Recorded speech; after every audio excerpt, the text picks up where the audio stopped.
Hey, how about I just stop wasting everybody's time and solve all of your relationship problems with one question? You want to have the best relationship possible? Ask this. How can we work together to get both of our needs met? It's as simple as that. You want to prevent a miserable relationship? You want to stop 90% of your fights? Find someone who actually cares to ask and answer that question with you. How can we work together to get both of our needs met? What are we doing to meet each other's needs? Because that requires something from both of you. One, it requires self-reflection. Do I even know what I need to feel close and safe and fulfilled with another person?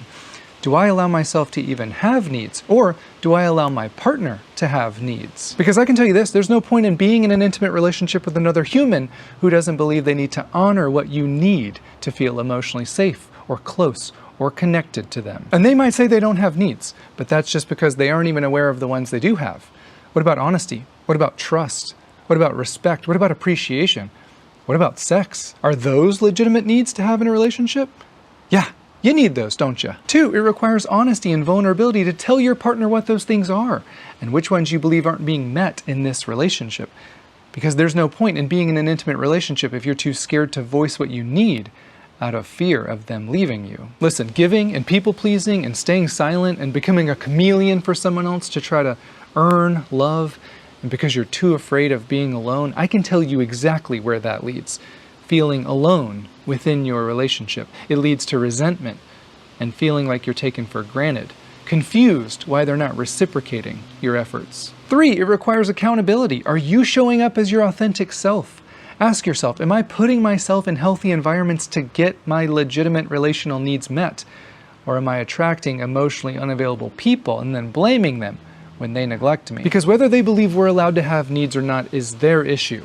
We can't control that.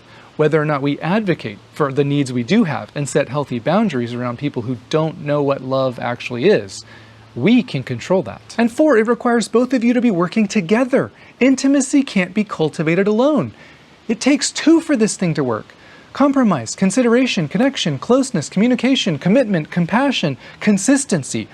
Other C words. No, not those ones. Get your mind out of the gutter. This is a family channel. And yes, of course, there's a thing as needing your partner too much. I mean, you don't need your partner to determine your own self-worth. You don't need your partner to be okay emotionally so that you can be okay emotionally. You don't need a partner to abandon their boundaries for you to feel loved. You don't need to consistently test them because you're the one who's actually afraid of abandonment. Those are examples of codependency and insecure attachment. And those needs will self-sabotage your relationships every time.